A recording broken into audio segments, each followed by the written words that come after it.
बच्चों नमस्कार। बच्चों, हम लोग कक्षा 9वीं गणित में आंकड़ा प्रबंधन व विश्लेषण पढ़ रहे हैं, डाटा हैंडलिंग एंड एनालिसिस।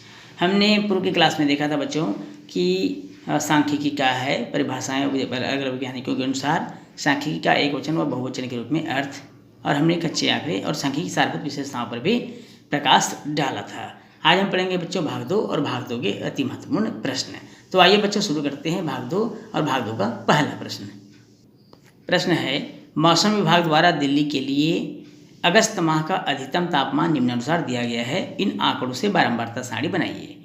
32.5, 33.3, 33.8, 31.0, 28.6, 33.9, 33.3, 32.4, 30.4, 32.6, 34.7, 34.9, 31.6, 35.2, 33.3, 33.3, 36.4, 36.6, 37.0, 34.5, 32.5, 31.4, 34.4, 33.6, 37.3, 37.5, 36.9, 37.0, 36.3, 36.9 और 36.9। तो बच्चों हमको क्या बनाना है? बारंबारता सारणी। आइए बनाते हैं बारंबारता सारणी।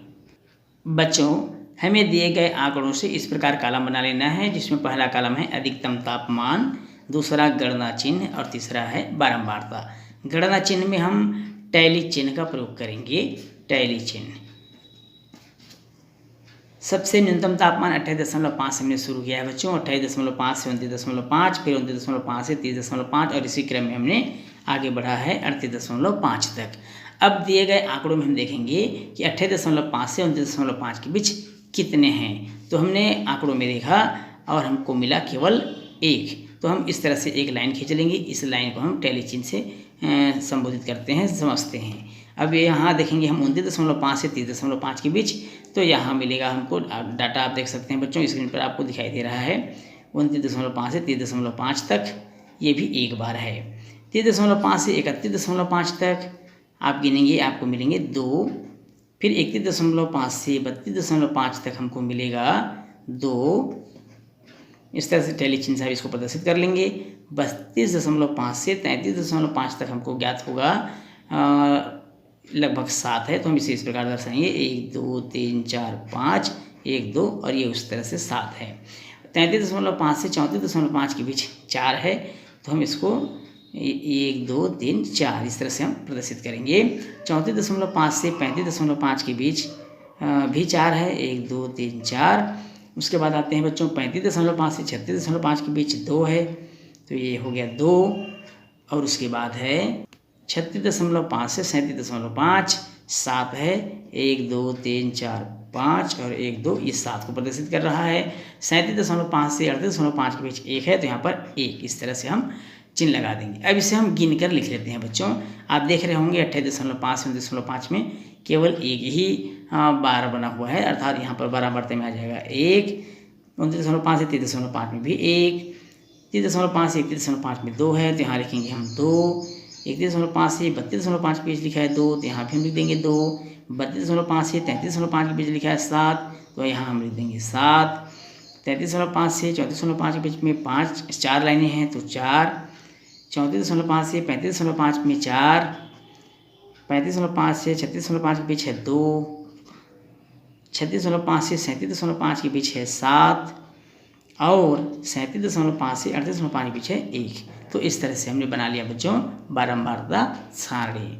चलिए बच्चों चलते हैं अगले प्रश्न की ओर। पाई का मान दशमलव के 50वें स्थान तक नीचे दिया गया है। पाई का मान दशमलव के 50वें स्थान तक दिया गया है। 3.1415926535897 9323846 6443383327950 28841971693993751 इस तरह से 50वें स्थान तक दिया गया है। अब इसमें हमको उत्तर देना है बच्चों। पहला प्रश्न है दशमलव बिंदु के बाद 0 से 9 तक आने वाले अंकों का एक बारंबारता सारणी बनाइए। दूसरा प्रश्न है सबसे कम बार आने वाला अंक कौन सा है। सबसे कम बार आने वाला अंक कौन सा है ये हमको देखना है। फिर तीसरा है सबसे अधिक बार आने वाला अंक कौन सा है और इससे क्या निष्कर्ष निकलता है, ये हमको बताना है। तो चलिए बच्चों इसको हल करते हैं और हल करते हैं पहला प्रश्न को। और पहला प्रश्न में है दशमलव बिंदु के बाद 0 से 9 तक आने वाले, दशमलव बिंदु के बाद 0 से 9 तक आने वाले अंकों का एक बारंबारता सारणी बनाइए। 0 से 9 तक आने वाले अंकों का एक बारंबारता सारणी बनाइए, पहला प्रश्न था। तो उसके लिए हमको करना पड़ेगा बच्चों पहले अंक, गणना चिन्ह और बारंबारता, जैसे कि हमने पूर्व के सवाल को हल किया था। अंक में 0 से 9 तक बोला गया है, तो 0 से 9 तक हम क्या करेंगे, अंकों को लिख लेंगे। अब देखेंगे 0 कितनी बार आया है उस लिस्ट में 3.14 के बाद। तो 0 आया है बच्चों 2 बार। कितनी बार आया है, 2 बार। तो हम गणना चिन्ह अर्थात टैली चिन्ह को इस तरह से हम प्रदर्शित कर लेंगे 2 लाइनों के रूप में, 2 बार के रूप में। एक यहाँ पर आया है बच्चों लगभग 5 बार, 1 2 3 4 5 आया है, तो इस तरह से हम प्रदर्शित कर लेंगे। 2 आया है 5 बार, 1 2 3 4 5। 3 आया हुआ है 5 3 8 बार, 1 2 3 4 5 1 2 3। 4 आया हुआ है बच्चों 4 बार, 1 2 3 4। 5 आया हुआ है 5 बार, 1 2 3 4 5। इसी प्रकार 6 आया हुआ है बच्चों, 6 आया है 4 बार, 1 2 3 4। आप दिए गए डाटा से आपको गिनना है और खोजना है। 7 आया हुआ है यहाँ पर 4 बार, 1 2 3 4।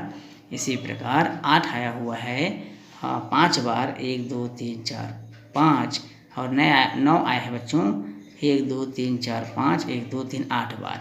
अब इसे हम बारंबारता में गिन कर लिख लेते हैं। आप देख रहे हैं 0 2 बार आया है, तो 2, फिर आ जाएगा आपका 5, फिर आएगा आपका 5, फिर हो जाएगा 5 3 8, 4, फिर हो जाएगा 5, फिर हो जाएगा आपका 4, फिर हो जाएगा 4, फिर हो जाएगा 5 और ये हो जाएगा 8। तो इस तरह से हमने बारंबारता सारणी बना लिया। दूसरा प्रश्न था बच्चों इसमें सबसे कम बार आने वाला अंक कौन है। तो आप लिस्ट में देखिए सबसे कम बार अर्थात 2 बार, और 2 बार कौन आया है, 0 आया है। तो हमारा जो दूसरा प्रश्न था इसका उत्तर हो जाएगा 0। क्या हो जाएगा बच्चों, 0। तीसरा प्रश्न इसमें दिया हुआ था, इस प्रश्न में सबसे अधिक बार आने वाला अंक कौन सा है। तो सबसे अधिक बार आने वाला कौन सा है बच्चों, देखिए इसमें सबसे अधिक बार कौन आया है, 5 बार आया हुआ है, 5, अच्छा 8 आया हुआ है, सबसे अधिक 8 है। और 8 है क्या, एक बार और 8 है, अर्थात 3 और 9। तो सबसे अधिक बार आने वाले कौन कौन से हैं, 3 और 9, ये सर्वाधिक बार अर्थात 8 बार आया हुआ है। अब प्रश्न में पूछा है कि निष्कर्ष बताइए। तो इससे यह निष्कर्ष निकलता है कि यदि पाई का मान दशमलव के 50वें स्थान तक निकाला जाए तो संख्या 3 और 9 ही सर्वाधिक बार आया, अर्थात 8 2 बार आया और 0 सबसे कम बार आया और वो आया 2 बार आया। तो इस तरह से हम निष्कर्ष भी लिख सकते हैं। अगला प्रश्न है 25 छात्रों में से प्रत्येक के द्वारा एक प्रश्न को हल करने में लिया गया समय सेकंडों में इस प्रकार है 16 20 26 27 28 30 33 37 38 40 42 43 46 46 46 48 49 50 53 58 59 60 64 52 और 20। प्रश्न पहला है 10 सेकंड वर्गांतर लेकर इन आंकड़ों के लिए आवृत्ति वितरण सारणी बनाइए। दूसरा प्रश्न है इस आवृत्ति वितरण को दर्शाने के लिए एक आवृत्ति आयतचित्र बनाइए। तीसरा प्रश्न है आयतचित्र की सहायता से आवृत्ति बहुभुज बनाइए। तो चलिए बच्चों चलते हैं। सबसे पहला प्रश्न आवृत्ति वितरण सारणी। पहला प्रश्न था आवृत्ति वितरण सारणी। आवृत्ति वितरण सारणी हमारा पहला प्रश्न था बच्चों। आवृत्ति वितरण सारणी बनाइए। तो इस तरह से आपको चूंकि प्रश्न में लिखा हुआ है कि 10 सेकंड का वर्गांतर लेकर आपको इस आवृत्ति वितरण बनाना है, हमने 10 सेकंड का वर्गांतर लिया है। 10 से 20, 20 से 30, 30 से 40, 40 से 50, 50 से 60 और 60 से 70। अब छात्र संख्या में हम देखेंगे 10 से 20 के बीच कितने छात्र संख्या है, तो 1 है। 20 से 30 के बीच 5 छात्र संख्या है। 30 से 40 के बीच 4 छात्र संख्या है। 40 से 50 के बीच देखेंगे तो 8 है। 50 से 60 के बीच 5 है और 60 से 70 के बीच 2 है। अब इसको जोड़ देते हैं बच्चों। 5 1 6 4 10 8 18, 18 2 20 5 25। तो कुल कितने छात्र हो गए, 25। तो इस तरह से हमने बना लिया आवृत्ति वितरण सारणी। अब दूसरा है बच्चों आवृत्ति आयत चित्र। दूसरा प्रश्न है बच्चों, आवृत्ति आयचित्र बनाइए। तो आवृत्ति आयचित्र के लिए मैं यहाँ पर बनाकर आपको प्रदर्शित कर दिया हूँ समय अभाव को देखते हुए। तो आप देखिए वीडियो की लंबाई ज़्यादा ना हो इसलिए मैंने इसको पहले से बना दिया है बच्चों। आपको इस तरह से दो एक्सिस बनाना है, एक एक्स एक्सिस और दूसरा वाई एक्सिस। इसके बीच में जहाँ पर वो काट रहे हैं वहाँ पर कुछ शून्य मानेंगे बच्चों। एक्स एक्सिस में आप देखेंगे 10, 20, 30, 40, 50 जो हमने वर्गांतराल लिया था समय सेकेंडों में, तो 10 से लेकर के 60 तक का था बच्चों। और उसके बाद छात्र संख्या जो हमने बारंबारता, इससे पहले बारंबारता श्रेणी बनाया था, उसमें छात्र संख्या मैक्सिमम 8 तक था, तो हमने 1 से लेकर के 9 तक इसको प्रदर्शित कर लिया समान दूरी पर। दोनों तरफ की दूरियां समान होनी चाहिए। अब सबसे पहले 10 से 20 के बीच 1 होना चाहिए, हमने 1 लिखा है। फिर 20 से 30, फिर 30 से 40, 40 से 50। इसको हम इस तरह से लिख सकते हैं बच्चों, जैसे यहाँ पर 10 से 20 है तो आप इसको लिख देंगे 10 से 20।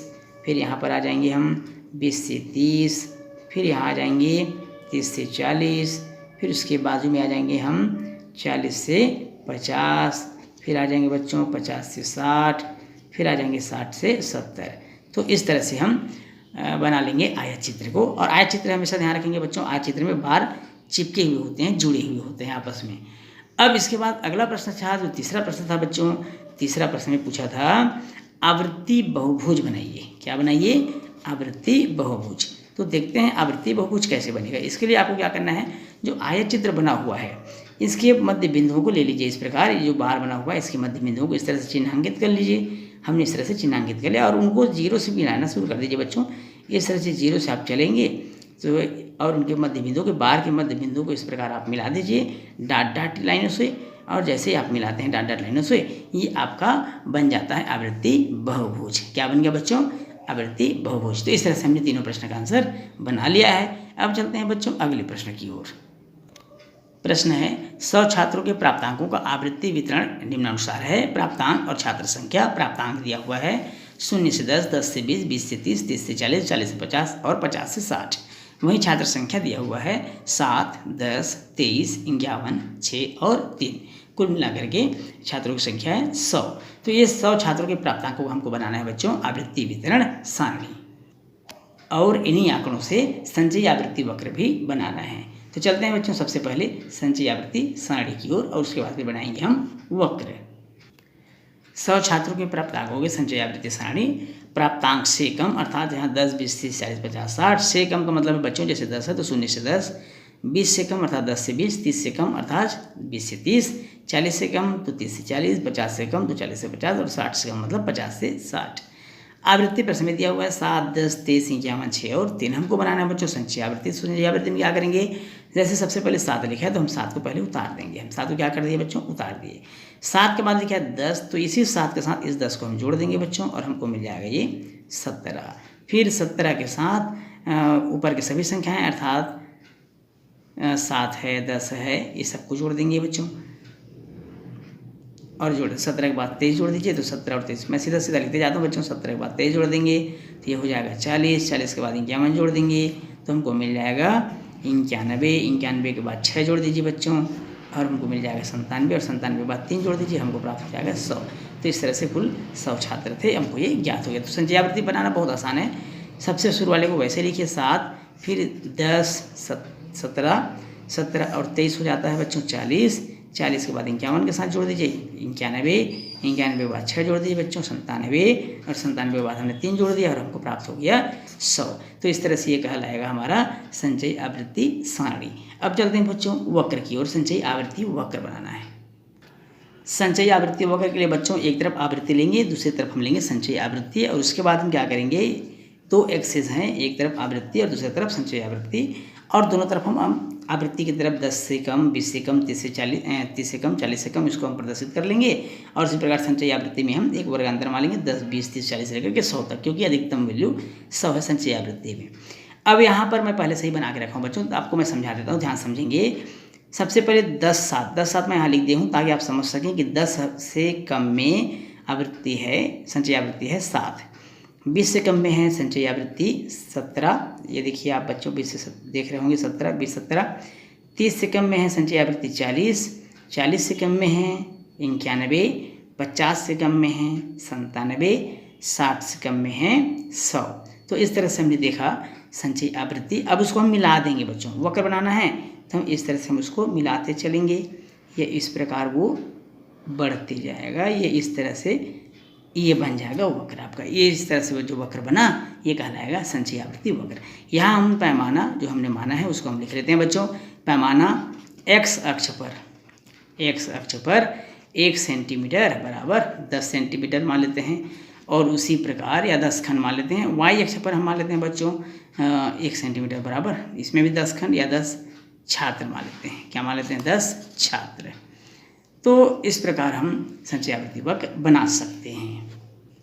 बच्चों, इस प्रश्न के साथ ही कक्षा 9वीं गणित में आंकड़ा प्रबंधन व विश्लेषण पाठ समाप्त होता है। उम्मीद है बच्चों आपको यह अध्याय बहुत अच्छे से समझ में आया होगा। तो यदि वीडियो आपको अच्छा लगी बच्चों तो वीडियो को लाइक और शेयर जरूर करिएगा।